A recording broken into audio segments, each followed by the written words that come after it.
Last time on Wonders and Blunders. The caravan skids to a stop right before this patch of ice. I think if we really put the pedal on, today we could reach Pinefell. Now you start to see signs around of life, or of a settlement. Yeah, so you see like little hunter blinds set up in the woods around you. You start to see little huts with stacks of lumber around them, little cabins here and there. Nobody inside. You call out, you don't get a response. Oh, we're there. Thanks, Zilchus. We made it. Oh, I'm gonna get such a bid. Bids for everybody. So yeah, welcome to Pinefell. Hooray! Yay! Yay! End of campaign. Oh, you did it. Success! So we walked up into Pinefell. Yes, you have arrived. You've arrived at Pinefell finally after a long time. This is the first sort of settlement that you've seen in a while. You've been on that really since you left Prawley. I think this is the first proper settlement that you've made it to. So you're finally off the road after steering the caravan off of its dangerous, slippery course, dodging the honey bear and then eating it and turning it into javelins. We're nothing if not a practical group. Yeah. Eat that honey bear. Gotta use all parts of the adventure. I wasn't sure. I thought Bido might get a brother. Take that bear along. Yeah, so you roll up. You attract quite a bit of attention, obviously, as you roll in. Yeah, you see a couple of kids actually run up, and they start like looking over, and they like pat the rams, and Yuri says like, "Oh, hello, little ones," and they're like, "Oh, hi," like waving, and they like waved every person and kind of like back up in fear from Bree. And I'm actually kind of hiding on the top of the Oh, yeah? caravan. Like I'm the party would have noticed over the last like 2 days as we've gotten closer to the city, Bree has gotten steadily more and more uncomfortable. And in entering the city has really like just tried to make herself as small as possible on top of this caravan. Okay, so they come up and look at the obvious people, and none of them actually see you up on top. So they just sort of run up and they wave at everybody, and they're like looking over. They're looking over Star and the other Tabaxi. They are fascinated by Rowan.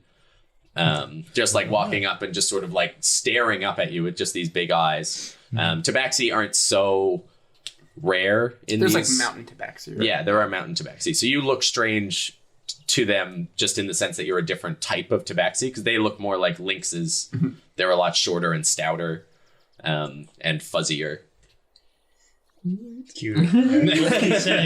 Yeah, thanks. Yeah, yeah, you picked the gross one. It's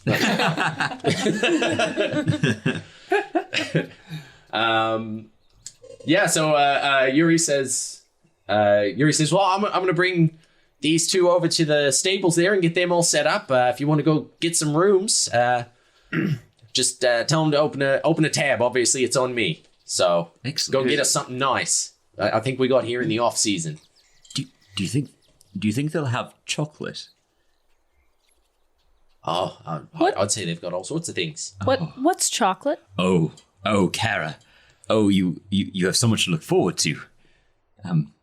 It's been so long since I've enjoyed the luxuries of a settlement. You must know what I'm talking about, Star. Yes, I'm quite looking forward to putting my feet up. You know Yes. what I mean? Oh my goodness. Yes. There's a hearth, a fire, some old wine, you know. A bath, a proper bath. Hold the bath, but yes. Yeah. So start marching towards the inn. Okay, yeah. I'd follow, yeah. Yeah, so Yuri sort of steers the caravan off, and you're able to sort of grab all your stuff if you want to bring that now. And he brings it over. You see him sort of wave to the half elf, who waves back, and like she just moves over and like immediately starts like patting and brushing Bertie and Gertie and Brett, and they look like they appreciate it. So you head into the steady stream. So it's like a pretty heavy oak door, and you can see now that you get close, it's mostly stone with wood filling in the sort of cracks in between. And even in that wood, you can see that it's been filled in with mosses and clays of different kinds to sort of fill in the cracks. And you swing open this sort of heavy door, and it's like empty on the inside. You can see there's like a desk and a bar. You can see that there's several hearths around. All of them are blazing. And there's a central fire in the center with a bunch of benches with like cushions and stuff on them. There's picnic table style tables around the other hearths. And then you can see a small staircase that goes up to a balcony, and along that balcony is dotted different doors. And as you come in and the door sort of closes behind you, you're immediately just struck by the warmth that just comes over your whole bodies. Your hands and your feet are hurting as like the blood starts to circulate again properly. And the smell of food, like cooked warm food that hasn't been burnt by Yuri, like cooked over just an open fire, hits you as well. And from the back comes this tall, muscular woman, and she gives you this huge, warm smile, and she has this intricately braided hair, which weaves these wavy lines across the sides of her head, and then they congregate into a huge single braid that comes down almost to her knees in the back and sort of swings behind her. And go ahead. And she comes out holding a tray with some like pastries on it. And she says, "Oh, I thought I heard someone come in. How are you?" Hello.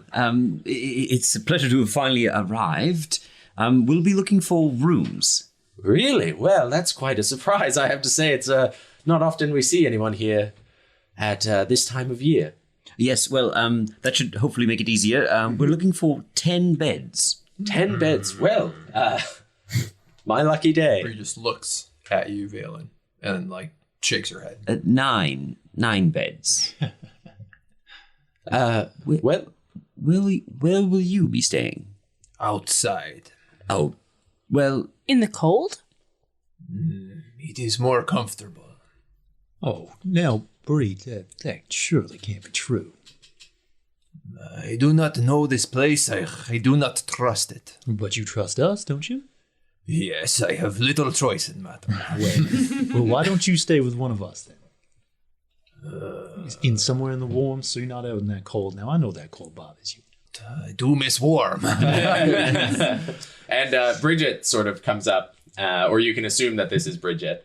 And she walks up to you, and she's like looking up at you, and she just puts her hand out and says, like, I hope we haven't done anything. Is there anything else I can do to make you more comfortable? I have to admit, it's been some time since I've seen a lizard folk come through here, and you're quite a bit bigger than what I'm used to. We are not from here. Oh, well, that I can tell immediately. And she says, we have many large beds. Our doors lock or stay open as much as you like. Your belongings will be safe here. I can tell you that very few travelers come through here, and we only have one room booked out right now, so you basically have the run of the place. Excellent. Do I smell food being prepared? Yes, you do. You've arrived at a fairly good time. I believe I'll be done cooking. It'll take me a little longer now that you've now just about doubled what I've normally prepare for the night. I'm sure the others, the lumber workers, once they are off, will be over. But I'll throw some extra on, and you can expect dinner within an hour or two. So is it all right to go get set up upstairs? Of course. And she goes back over to the desk, and she lays the pastries down on the countertop there, and goes behind and pulls out 9 keys. And she says, "Will it be 9 or 10? 9. Very well. Of course, they would open if you change your mind." And she hands out, or I guess she just hands them all to you, Valen. And I'll say, you can put them under the name Yuri, Ditch Digger. Well, he's back, is he? Yeah, yes. He's been our guide here from Pralia. Very good. I look forward to catching up with him. He's I'm going to A character? a character is an excellent way to say it. Yes, he is. He's quite a character. Can I just kind of do a subtle insight on her as she hears about, as she takes the news that it's Yuri? Yeah, absolutely. 10, so 18. 18. She's genuinely quite happy to hear that Yuri's here. And what was her name again? Bridget. Yeah, she introduces herself now. She says, "If you need anything at all, my name is I'm Bridget Killane, and I'm I assume he'll be taking his usual package, so the rooms and meals will be covered. If he's covering it, that's very kind of him. I hope that means that his business has been going well. The first few drinks will be on me if you'd like to stick around and warm yourselves. Mm-hmm. We have a few specialties of the house, but also your regular wines and ales. Anything hot? Mulled wine? Yes, exactly. That is our specialty. And she goes into the back. She says, it's difficult for me to explain. It's better that I just show you. And she goes into the back and says, give me a few minutes, put your things upstairs. When you come back down with some dry clothes on, I'll have it ready for you. When she disappears in the back, I'm going to grab a pastry and then go back outside. Yeah. Oh, okay. Yeah. So you grab this little pastry that has this white fruity filling on the inside of it. Cool. And it's braided in a really similar way to her hair. Oh, nice. A hair pastry. That's delicious. It sounded better in my head. When she steps out of sight, I'm going to kind of hear that Raven Lady's words sort of echo in my memory, and I'm going to do a little investigation to see if I can see any signs of like a basement just from where I'm standing right now. Yeah, sure. That's also probably an unnatural 20. Let me just... A dirty 20. Dirty 20. Oh, that's what it's called now for sure. Filthy 20. Filthy God, 20. nasty, bad, Oh, no, bad 21. 20. Yeah, dirty 21. 20. I forgot investigation is one of my things. Yeah, 21. 21? Yeah, okay. So you look around and sort of like peek behind the desk and you don't see an entrance, but you do see a couple of knotholes in the floor that don't have dirt under them. And when you kind of stomp your feet, it sounds a little hollow. There is another floor below. I'll just kind of make a mental note of that. And then I'll kind of call out through the door and I'll be like, oh, Bridget, if I may call you Bridget, I don't mind lending you a hand if you're busy. I mean, this is 9 unexpected people. I don't mind giving you a hand. And she... Are you trying to like persuade No, her I'm into just doing it? offering it if she, Yeah, she like pokes her head back out and she says, "Oh no, I wouldn't dream of it. Please get comfortable. I'll be right out. I have a couple of hands helping me." Oh, well, if you're sure, but the offer's on the table. Of course, no. Your money will be help enough. Thank you. I'd like to go get Baito from the caravan. Okay. And bring him inside and sort of say to him, I'll put you in a room next to mine. If you need anything at all, just come over and knock. Make sure you check with me if you have any questions. This, I imagine, is all very new to you.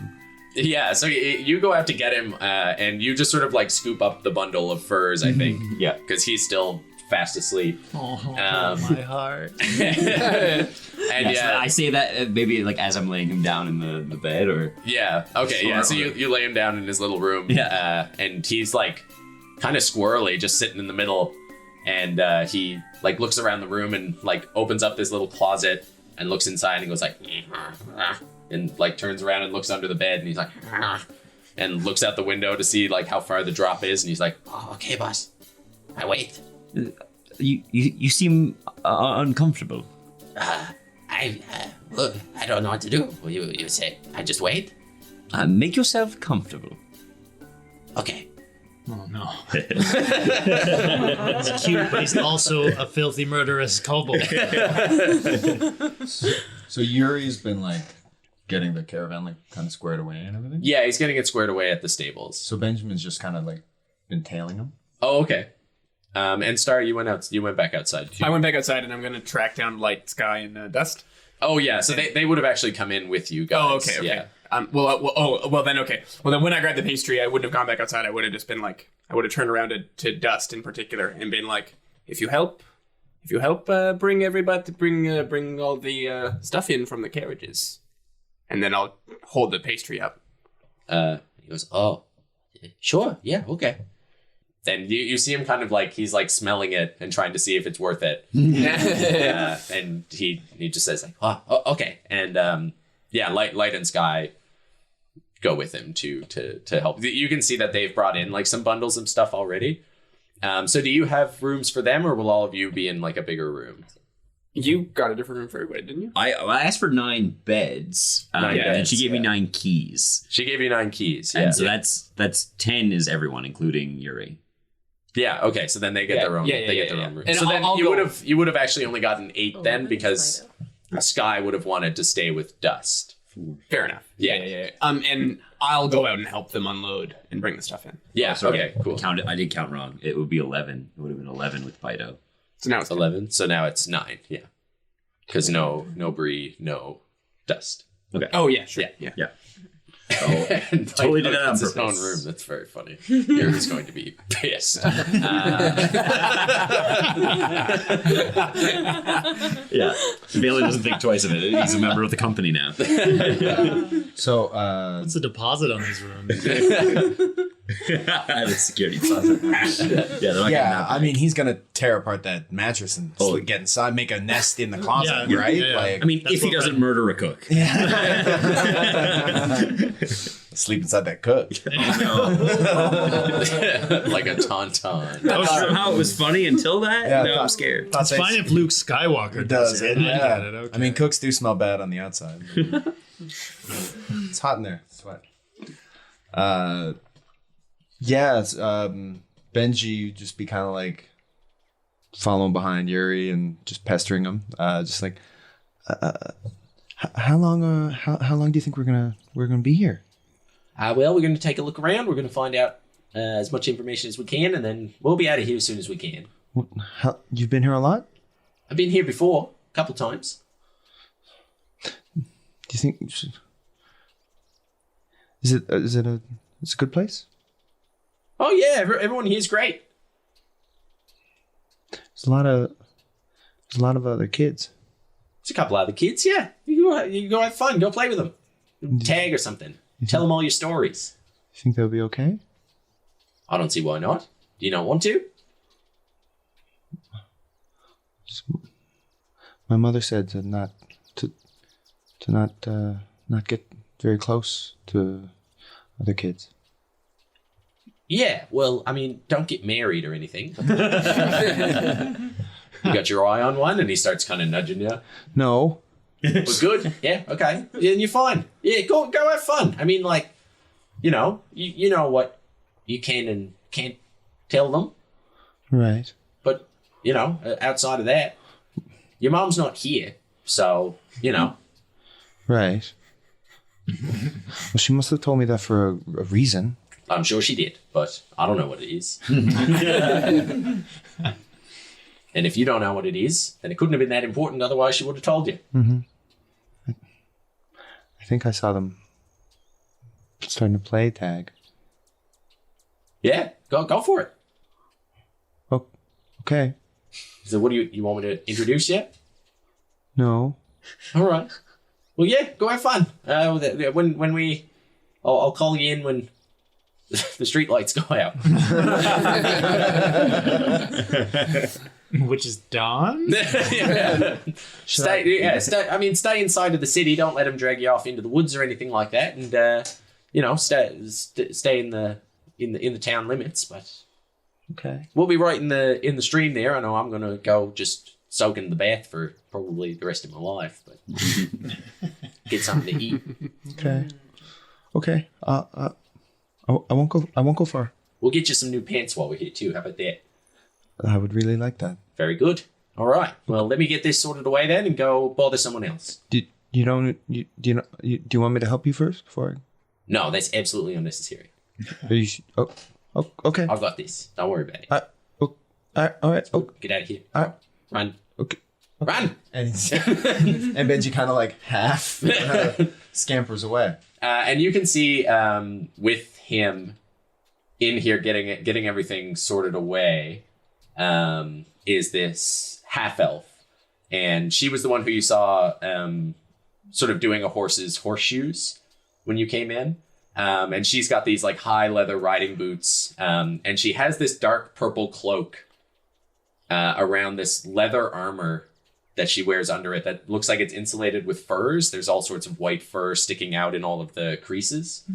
And you look at her at first and you actually kind of think that she might just be human. She looks very human, but you can see under, she's wearing like this sort of toque, and around the toque, you can just see out of her hair poking these two pointed ears. So yeah, as Benji starts to scamper off, I guess as he crosses her path, he's just like, hello. She says, hello. I'm Benjamin Craven. Very nice to meet you. I am Jinsei. Nice to meet you. And then he kind of gets real squirrely and yeah, she sees you kind of uncomfortable and not knowing, and she reaches into her armor, and she says, Benjamin Craven, do you like dogs? yeah. Yes. I've never tried one before.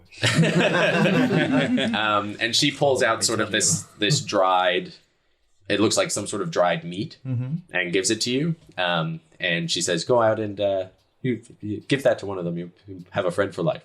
Oh, where are they're around the back? Yeah, they're just outside there. Oh. You'll find them. Okay. Or they'll find you. Yeah. So Benji goes out and has a look around for some doggies. Yeah. Okay, cool.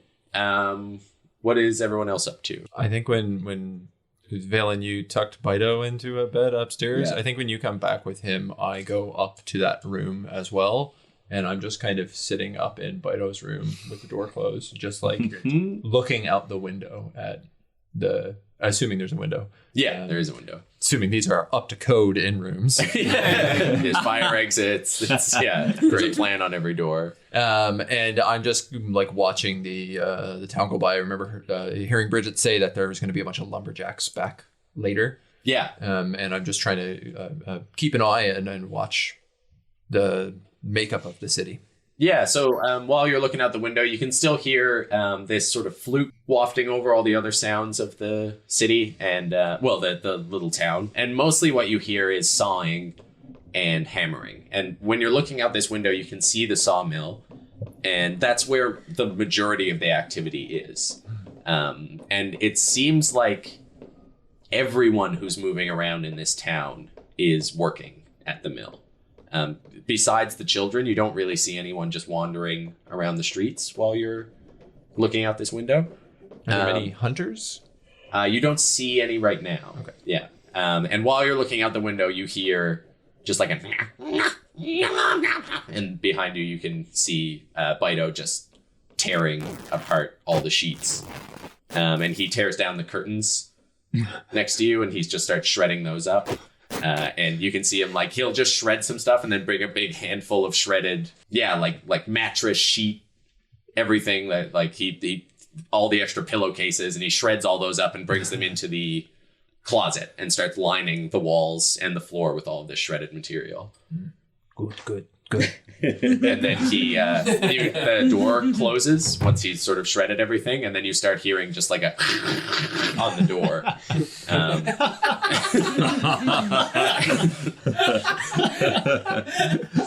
Seems normal. Oh, new pairing. So Karadov, what are you up to? I'm gonna find Valen. Valen, you use a spell to keep your clothes looking presentable? Oh, yes. Prestidigitation. Is that something you can do for other people? Absolutely. Given enough time. Would you mind? I'm a little dusty. Oh, yes, certainly. Do you have a change of clothes? I don't. Well, you can just stand right there then. And then I'll just while you're standing there, just slowly wave my hand up and down your wardrobe, and all the dust and everything comes off, and it should come out looking as I guess if it's old, it would still look old and worn, but any dust or any soiling would come out. Nice. Thank you. So it's illusion, right? Is it the appearance of being No. clean? It's not an illusion. It's a cool thing about prestidigitation. Is this the one that says you can either clean or soil something? Yeah. Why do I keep pooping my pants? It's made me poop my pants. You instantaneously clean or soil an object no larger than 1 cubic foot. It's a lot of soiling. This is what J.K. Rowling was talking about. So if you guys are down in the common area, I think the door swings open and Yuri comes inside. And at the same time, Bridget comes out of the back with like her hands full with all these mugs, and you see steam coming out of the mugs, and you can smell like hot caramel. It smells like. And Yuri comes in, and he just like throws his hands up, and he's like, Bridget, hello, look who's back, look who it is, here he is. And he starts like posing, turning around, he does like a full spin. It's like, he's here, all in the flesh, it's Yuri Ditchdigger, your best friend. And she like lays down the mugs, and then she runs over, and you just see her like grab him and pin his arms to his sides, and like Yuri's pretty stout and strong, and she just overpowers him and lifts him up in the air. And she's like, oh, my favorite customer, thank you so much for coming back. Oh, I'm so happy to see you. And they sort of like, she even like spins him in a circle, and they both kind of like do this little joyous reunion dance. And she says, oh, I just came out with our specialty. And he's like, oh my goodness, I hope you've got one there for me. And she says, well, just one moment, I'm going to have to get your special mug. And then she goes into the back. But yeah, she has them all lined up and kind of beckons you all if you want to. Are we side characters in Cheers? Yeah, this is where the Cheers chapter begins. Sweet. And she comes out a moment later with just like a mug that is twice the size of everyone else's, and sort of lays it down. And he grabs it with 2 hands and just starts like slamming this stuff back. And yeah, if you try it, it has this sort of caramel chocolate sweet taste, and it's like quite hot, and it also burns with just sort of like a nice creamy liqueur sort of flavor. And yeah, you can feel you feel like it's pretty strong. Like you wouldn't want to drink too many of these in a row. You might get unruly. But yeah, it's like delicious and exactly what you carousing need. die. Never.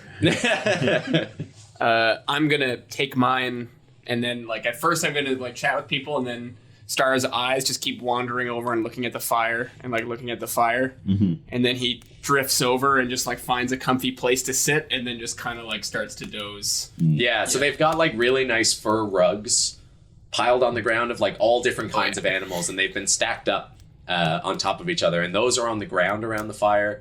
And then behind that, also draped in like animal furs, are a bunch of these benches with a bunch of pillows, and it's like this is the coziest part, is around this sort of central I'm fire. going straight for that one of those piles of furs. Yeah. Okay. Yeah, and Dust comes after you and kind of like holds his hand out. Oh yeah. I reach into like somewhere in my robe and pull out like a now pretty squashed, Yeah. like cannoli or whatever it was, and give it to him. Yeah, and he sits down and just starts munching away on that. He's like, "Oh, it was worth it." I'm going to drink this drink, and then I'm going to drink another half of a drink. And then I think I'm going to slide off the chair onto the floor. Yeah. Suddenly pass out. Okay. Yeah, Bridget sort of says that these are on the house. And Yuri says, well, I thought this might be a good time to come. Wasn't being selfish at all. I thought maybe you guys would be a little slow at this time. So look at all the customers that I brought you, you know? I'm always looking out for you, Bridget. And she's like, oh, I know you are. And yes, you came at quite a good time. We've had a surprising amount of travelers this winter, but it's good to know no one in a party this size. And then she's like, if you don't mind, I'm going to go get back to getting the meals ready. The Jack should all be clearing up soon, so they'll be in for their dinner. It'll be nice to meet everybody. I'm sure you're going to have a wonderful night. And again, if you need anything, just call. I'm in the back. Once she's left, I'm going to sidle up next to Rowan and sort of take out the little talisman that we were handed. You were more directly given this responsibility. Is there any particular way that we're supposed to present it? Well, That's what I've been thinking about. You know, that Raven lady put up a quite an interesting figure. And, well, frankly, I know we agreed to this bargain, and I really do think we ought to uphold it. But before we just hand it over, I'd like to maybe ask around and get a feel for this Bridget and see if this is even the right woman. And also, you know, I don't like to say this because we don't know her very well, and we've got no real reason to make any kind of judgment. But, well, I'd feel a lot better if I knew that she had a good heart, if you know what I mean, before we hand off something like this, and that this very thing is not going to do harm to that good heart. Oh, this might well be her very own amulet that was taken from her by a group of ravens. Yes. We may just be returning it to her. Well, I sure hope that's what it is. But I think maybe you understand if I'm a little hesitant. No, I'm sure. We can take our time. Yeah. Well, my plan was to, you know, ask some of these lumberjacks and just kind of see what they feel about the place and kind of ask her a few questions as well. Nothing so direct, of course. Nothing that would, you know, not be polite. I would just like to make sure all the ducks are in a row. Oh, if you'd like, then maybe I'll leave it with you. Well, fair enough. And yeah, he'll take it from you and kind of like poke it up underneath the blueberry bush into like one of the things on his bandolier. And Yuri. Yeah. Should we start asking around about this great magic weapon? Oh, yeah, absolutely. Yeah. Do you want to? Is that this evening sort of task, or is that wait until the morning? It depends how you guys feel. I mean, I'm ready to relax a little bit tonight.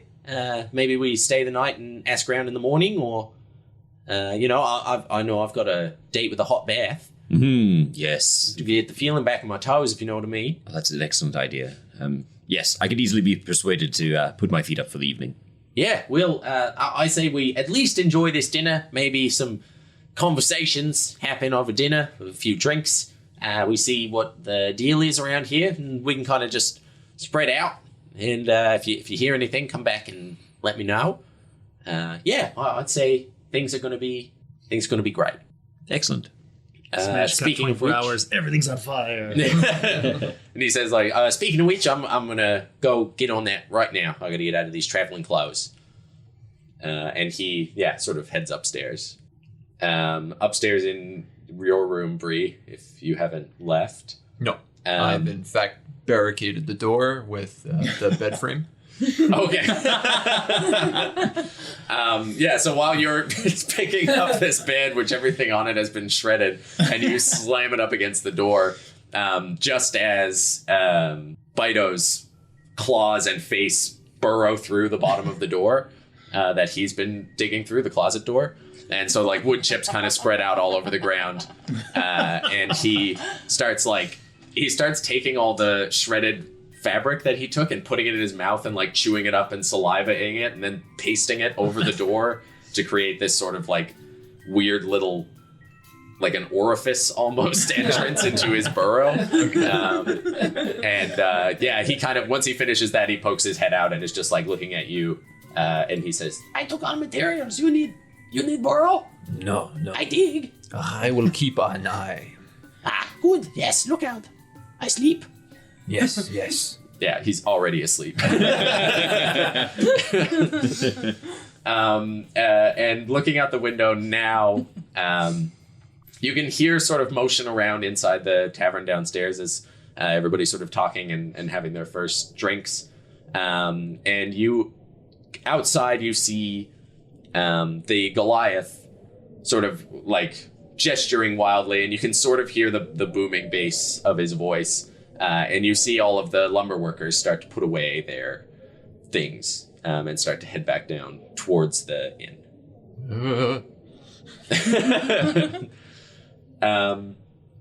So in the front room, you see the doors open up and a bunch of talking, just like the loud end of day talk of all of the lumber workers as they come in through the door. and they so they all burst in and kind of like go quiet as they see these unfamiliar faces and sort of like give nods as they go and start taking their seats around the edges. And then like through the door, like stepping in under the door frame comes this big Goliath who has like a lumber worker under each shoulder. You can see most of the lumber workers are human, but he has a human like woman in one arm and a tabaxi, one of the winter tabaxi under his other arm, and he's sort of just engaging them in conversation, and they're laughing along with him, and they all go over to another table and sit down. He is pretty wrapped up in what he's talking about and doesn't really acknowledge any of you as they come in. And then a few minutes later, Bridget starts coming out, and you see another couple of hands come out as they start to lay out food for everybody. Yeah, I think I definitely just start diving into the food. Yeah, so you guys kind of have the key area just around the center. So Light and Sky and Dust all dig in to their food as Bridget brings it around. You can kind of tell compared to the lumber workers stuff that your portions have been divided a little bit just because of your great numbers. You don't have as big of portions as the others do, but it's like really well made. It's really nice. You can taste most of it is like caribou, and they have a bunch of pickled vegetables along with like a little serving of cold fish on bread, which is like seasoned pretty interestingly. And it's like a really interesting exotic meal. I think once the meal sort of comes to an end, unless anyone else says anything before that, sort of like kind of reading the room, and once the Goliath has sort of finished up with their meal, it seems not too rude to step over. Valen would make his way over to their table. Okay. And sort of sidle up and say, greetings. Valen Darius Iron Rutherford IV at your service. There's a lovely town that you have here. Ah, yes. Well, it's not mine, but I do call it home. Yes. Could you say that name again for me one more time? That was quite a mouthful. Actually, maybe I shouldn't. Come to think of it. Forget you heard that. I already did. Excellent. You can just call me Valen. Ah, very well. Valen, very good to meet you. And your name? I'm Debatista.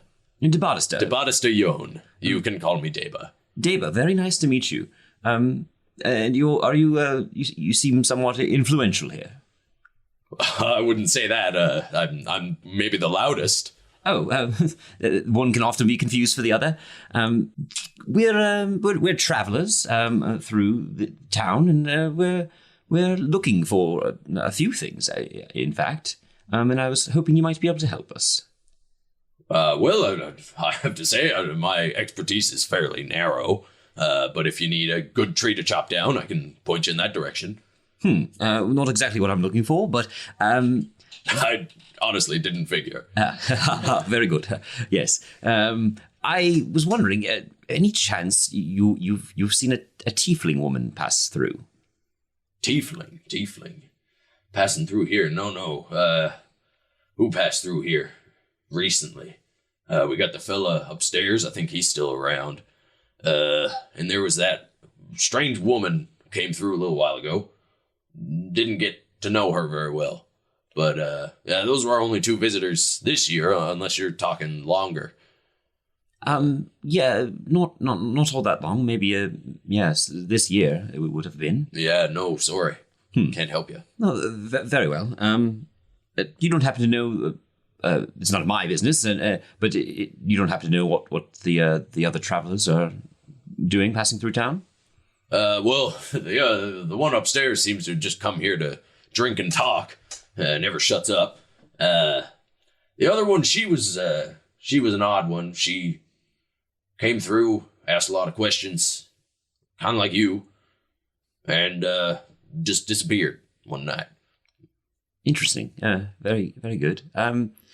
So, have you heard any tales of, this may sound ridiculous, but a woman who is comprised of an entire flock of ravens, and a raven lady, if you will.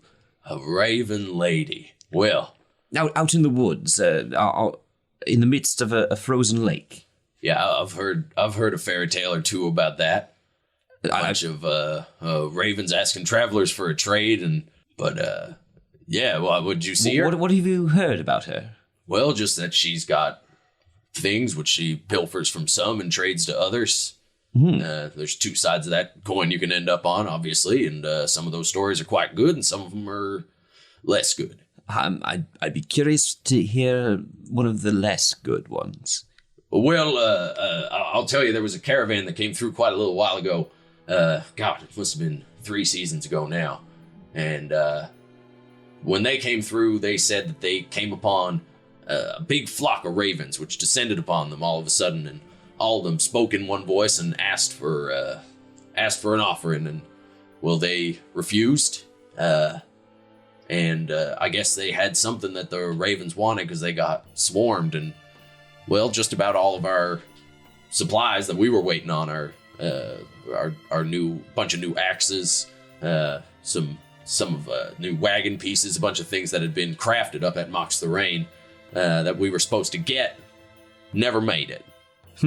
Now I don't believe that story. I think they were probably robbed by bandits, or maybe didn't fill out the full order and were a little embarrassed by it. But At some point during that, I started kind of subtly, but probably not that subtly, waving to Rowan to come over and or start listening in. I feel like Rowan would have perked up at when you asked about the Raven Lady anyway, but yeah, kind of nodded. Probably a big enough room or small enough room for Rowan to listen in, or yeah.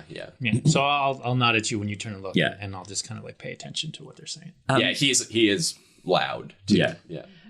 There wasn't any particular ill fortune that followed them after that encounter. Just the robbery. Interesting. Yes. Okay. Final question. I'll leave you to your revelries. No, of course. I mean, I'm going to have some questions to ask back. Oh, certainly.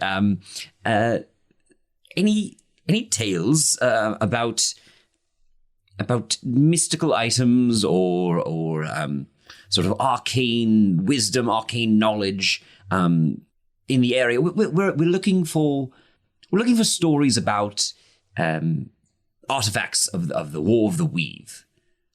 Now, that's funny, because that's the second time this week I've been asked about that. I'm not much of a historian myself. Is there something I should know about that's going on, some war brewing? I should hope not. But as far as I know, there may be some interesting artifacts in the region, thanks to the region's importance in that great calamity. Oh, you think this place is important? It must be. You're here. Ha! Good one. Yeah, all right. Well, no, I honestly don't know anything about that. I told him our buddy Jake found a dagger that sings once. He fell in a hole, came out with a dagger that sings. A lot of that happening lately. Yeah. Holes all over the place. This place is lousy with kobolds. The delightful creatures. Is that a euphemism? A euphemism? I think maybe Rowan would come over at this point. Hi, I'm friends with Valen here. We're the Brothers of Fay Castle. It's a pleasure to meet you. This is Rowan. You two are brothers? Oh, Us? No. my brother here and myself. And he'll hold up the little geode and then kind of put it back down and be like, fucking travelers. And passing that off, he'll be like, lots of holes around here. Hey, we ran into some holes ourselves. Oh, did you? Some of the paths, yeah. Yeah, we every once in a while someone goes missing. We assume that they got taken or fell down a hole. In fact, I believe one of your own, a Cadgi, the alchemist. Oh, you found Cadgi? Yes, we rescued him and brought him back. That's great news. He's a good fella. Yeah, real sweet. He's great. He's been gone for quite some time. We figured he was eaten for sure. So nobody looks for them once they go missing. How is that determined? Well, we look. I mean, it's just he went out looking for supplies. He didn't really tell us where. we've got a buddy system that we'd usually try to follow, and he's, he decided he didn't want to follow that, and I guess he fell down a hole. A buddy system, that's an excellent idea. Yeah, it tends to be if someone falls down a hole, it's good to have someone who didn't fall down the hole to go get someone else who's not. Yeah, in the or hole. to follow them down, right? Yes. Yeah, two's better than one. Well, you usually just toss down a rope, pull them back up, but That's one way to do it, however I you see. do it. So where was this? Where was this hole that your friend fell down? The one who found that dagger. Well, the closer you get to the mountain there, we call her Lefty. Lefty. Right. Very fit. Closer you get to there, tends to be more kobold activity, and that tends to mean more holes in the ground. Also got these nasty critters down there. They pop up every once in a while, mostly only at night and only around their holes. We got the areas marked for the most part. Red fabric around the trees. If you see any of that out there, don't continue in that direction. Oh, I appreciate that heads up. Yes, red fabric. That's right. So how long have you been working here in this town? Well, I got here, 35 years ago. Is that so? And Bridget's been here all along with this inn as well. And you Well, it guys was just... Bridget's mom before that. Is And that so? she passed away, God rest her soul. Oh, I'm sorry to hear that. Well, she had a good life. She was a wonderful woman. And Bridget took over, and it was like nothing changed. She stepped right into her mama's boots, and it's been all the same ever since. I'm gonna do a little insight on him talking about Bridget. Yeah, okay. 17 plus 8, so 25. He looks a little sad when he's telling this story. Yeah, sad, like for the mourning sad, like. Yeah. He says, I mean, they weren't much alike in life. Really nothing alike. I mean, her mother was, a dwarf, and she's not. So, but I mean, they were as close as family can get. Well, it does make one wonder about the father, but that's none of my business. Ah, that's lovely to hear. A family working out like that. Yeah. Yeah. She was real nice. Wait, when did Bridget take over then? That would have been, and he calls over like, Bridget, and she turns around and says like, oh yes, how long you been running this place? And she's like, 8 years. It'll be, 8 years in a month. Well, and I'll call it Bridget. You've been, I guess you would have been around here pretty much all your life, I guess. And she says, yeah, fairly early, yeah. No, that's wonderful. That's just wonderful. And she, has no time. Like, she says this in passing and then keeps going. She's, clearing plates and bringing drinks out to people. She's off her feet. And this place has sort of erupted now into a more raucous area as more drinks get handed out to the lumber workers. I think Kara's, got her head resting on the table. And she's, looking over at Valen and Rowan's conversation and, scooping food sideways into her mouth. Yeah. How many? I must ask. Obviously, it's something that's part and parcel with this kind of life. But how many people tend to go missing on a yearly basis? Well, it's not too many, and it's usually either the brand new folks or the folks that have been around long enough to get too confident. Right. I wouldn't say we lose more than one a year. Oh, is that so? Right.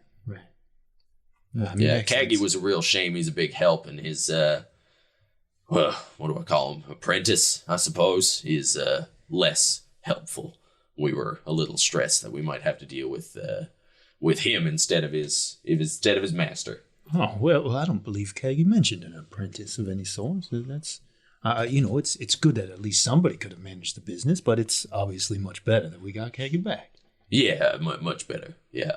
Livel is a little bit more of it's got a clumsy hand. And when you're dealing with stuff like that, that tree had an awful lot of smoke coming out of it for the past week. I can imagine.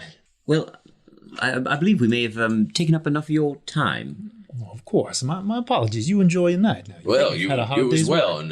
And if you're looking to trade stories, I'm always looking to hear what's happening out on the road there. My life's pretty singular here. Happy, but I live vicariously through some of the people that are farther reaching than I. Well, certainly. You know where to find us. Absolutely. Enjoy your stay. Thank you for your hospitality. And Nod and move on. and he dives right back into the story that he was telling before.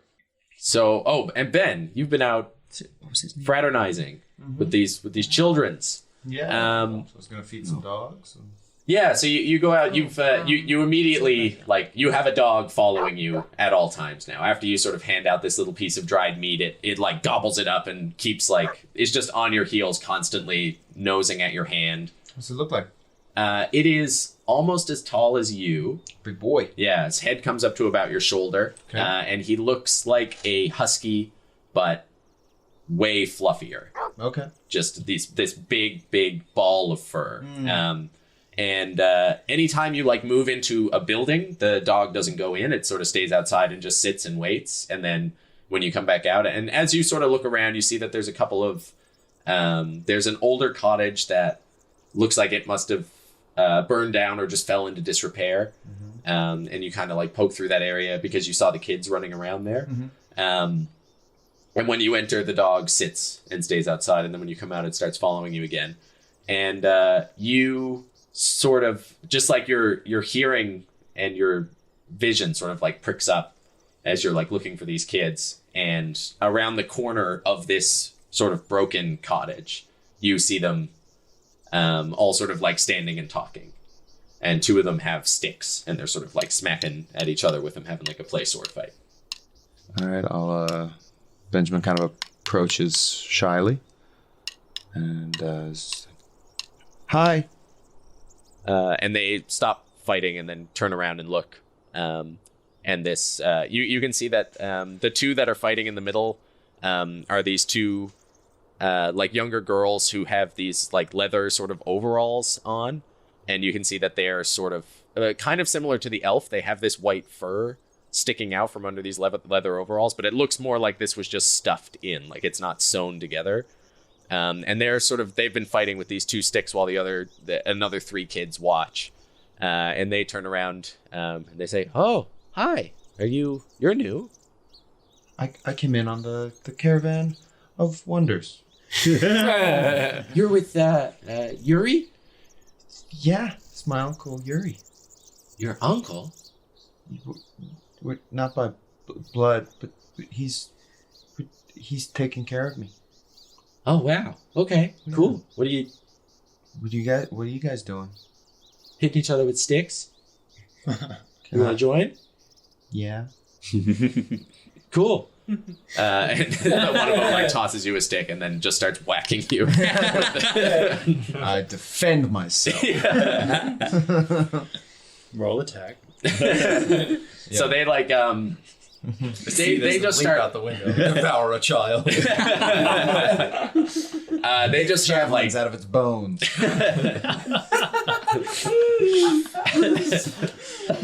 they just start battering you with questions. Okay. They're just where are you from? Far away. Where?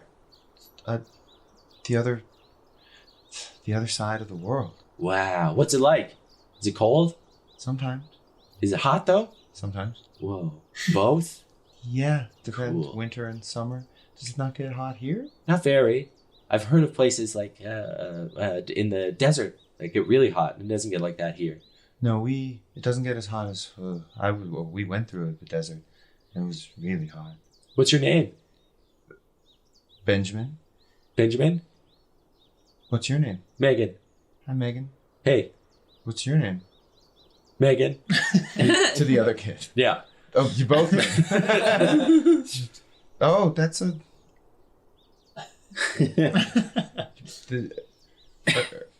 Are you all called Megan?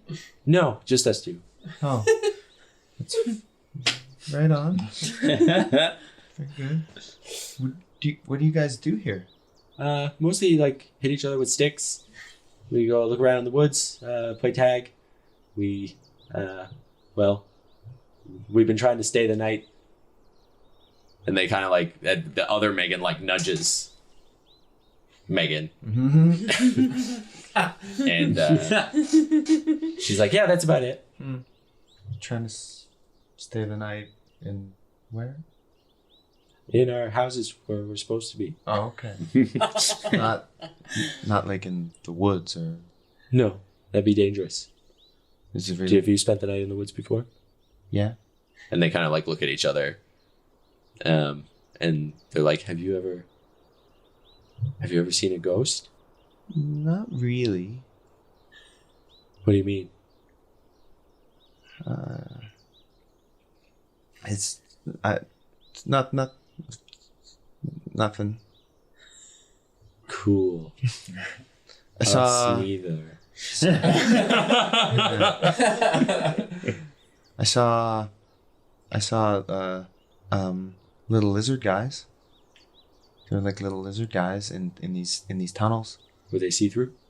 No. Did they look like an old man without a face? No. Have you seen an old man without a face? No. I Cool. was just a lizard person too. I saw like these crazy monsters. They were like bugs and they had no eyes and they had like knives for hands. Dear, what? Yeah. Oh my God, where? Not pretty close to here. No, what? They're fine. They're underground. Just don't fall in any holes. Oh, yeah. We look out for the red. You don't go past the red. What's that? They hang up the red near the holes, and if you go past the red, you fall in a hole, and then. Oh, there's holes around here too? Mm-hmm. Whoa. Cool. How old are you? 10. Cool. What about you? I'm 10. And then one of the like boys who's standing in the back is like, "Oh my God, is he gonna do this with us or not?" And the Megans turn around, they're like, "Shut up!" Do what? And they're like, "We're gonna sneak out tonight, and we're gonna spend the night in this house." In this house? Yeah, there's a ghost in it. Really? Of an old man without a face. Remember when I said that before? I wasn't actually lying. We saw an old man with no face. Cool. Do you want to come? We've never really done anything like this before, and it sounds like you've seen actual dangerous stuff. Maybe you could help. I'm wearing armor. Cool. I got a shield too. Well, after the sun goes down and the adults go to sleep, we were all going to try to sneak out and meet back here. Can my dog come? And she looks over and looks at the dog who's still just sitting there like staring at your hand. And then it like stares at your pocket. And then it kind of looks up at everyone. And then it goes back to your hand. And she's like, yeah. Okay. Cool. See you later, Benjamin. See you later, Megan. What's your name? That one's and one of them's like the guy who spoke up is like, I'm Tyler. It would be Tyler. Okay. Yeah. All right. Yeah. Okay. Yeah. I'll see you later. Cool. So back at the tavern, the night just sort of like winds on. Yuri's back down with you, and he's sort of regaling everyone with tales of the road. And yeah, he's now wearing like this really fancy, almost like velvet looking smoking jacket sort of thing. And he's come down, he's got these big fur slippers on. He's cozied up to the max. Nice. And he comes down and he's like, drinks are on him for all of this. And he's talking about all the wonders and all the great magical items that he's found and that he's going to be selling while he's here. So he's just sort of regaling people with stories. If there's a break in that at some point, I think I would approach Yuri. Yuri? Yeah. I believe there may be someone else looking for the same items as us. What? This is the second time now that I've heard about some strange woman who's passed through here and has been asking about the War of the Weave and about artifacts of the same nature that we're looking for. Weird. Well, I mean, it's possible that there's other scholars that would have found information about this. Did they say where they went? Are they still here? It sounds as though they've left, but it was perhaps only a matter of days. Ah, well, okay. Well, that could be good. Maybe they left something behind. Maybe we can retrace their steps or something. Certainly. It might not hurt to ask around some more to find out more about what they were looking for and where they've headed. All right. Yeah, sounds good. Let's do that. Okay. We can wait till tomorrow, but I wanted to pass it along before I forgot. Well, he actually like calls over Bridget immediately, and he's like, Bridget, who else came through? Who else is staying here? You said you had other guests. And she says, oh yes, well we had there was the woman who came through. I never caught her name. She was odd, not around very often. And then we have our current guest. He says his name so often. Bartholomew Pillenshire. And Yuri's face goes white. And he's like, what did you just say?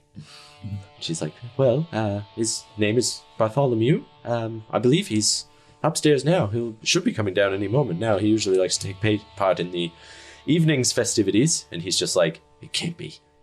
It cannot be the same Bartholomew. What does he look like? And she says, well, there he is, right there. And she points up the stairs. And you see this human man with this big flashy fur coat. Like it used to be, looks like a snow leopard or something, but has been dyed this bright glowing orange color. And he has like all this super expensive looking travel gear. All of this stuff that's like flexible and breathable and waterproof. It's like the Arc'teryx of D&D travel gear. And he has this big wide brimmed hat, black hat on. Looks pretty similar to Yuri's hat, but the brim on it is way wider. And he just has this super punchable smile smeared across his face. And he comes up to the top of the stairs and he takes his hat off and like flourishes it and takes a big bow. And he says, Bartholomew is back. The Watcher is here to watch. And Yuri like looks up and they make eye contact. And this like the smile on Bartholomew's face just doubles. And he says, my goodness. My old friend, Yuri, I can guess what you're doing here. And Yuri's like, it's fucking impossible. God, it cannot be true. You are not here right now. And he's just like saying this in his own, and you can see his jaws just like grinding back and forth. And he says, oh yes, my fellow treasure hunting rival, Yuri Ditch Digger, everyone. Look, he has arrived a full 3 days behind me yet again. And Yuri's just like, I think the idea you had for starting tomorrow is perfect. I think that's a perfect idea. I think we should all just go to sleep right now. We should get started very early in the morning. And he's just tensed up into this little like ball of rage. And he looks at you and he just says like, Valen, I will see you tomorrow. But your friend just arrived. Yeah, see you tomorrow. And then he just sort of like storms up the stairs. And as he passes by Bartholomew, Bartholomew like clears the way for him. And he just ignores him and just continues walking past. And then you just hear the door to his room slam loud enough that like the whole conversations die out downstairs. And then you just hear like, fuck! Oh, god damn it! It's fucking impossible! How is he fucking here? He's always 2 steps fucking ahead of me! This goddamn bastard was stupid! How does he even get here? He doesn't even have fucking goats! How did he know to come to this place? I'm the only one with this goddamn journal! Like, just screaming his head off in his room. And everyone is just quiet and looking up at this sort of muffled sound up from his room.